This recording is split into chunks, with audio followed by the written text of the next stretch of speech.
সবাই মিলে শরবত খেয়ে এবার আমরা রং খেলবো। কুট্টুস রানীকে ওর বাবা প্রথম একটু গালে রং দিল।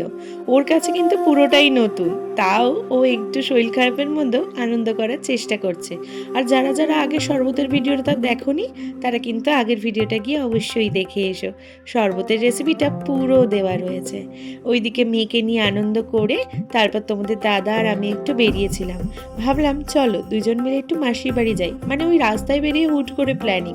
মাসিরাও জানে না, মাদের তো পরে বাড়ি এসে জানাচ্ছি। তারপর ঢুকেই দেখি মাসিকে একটু রং মাখালাম, আর এইদিকে দেখো জামাইবাবু ছোট্ট শালিকে রং মাখিয়ে নিচ্ছে। এটাই তো আনন্দ বলো। তারপর আমি কেন দিদি, আমি ভাবলাম এই আমাকে পায়ে প্রণাম কর। তো দেখো আমার বোন আমাকে রং মাখানোর পর কত সুন্দর প্রণাম করছে।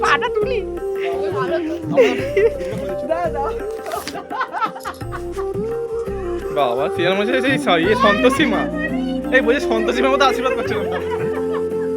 এই আনন্দগুলোই স্মৃতি হয়ে থেকে যাবে জানো তো। তো চলো আজকের গল্প এখানেই শেষ করলাম। দেখা হচ্ছে নতুন গল্প নিয়ে নতুন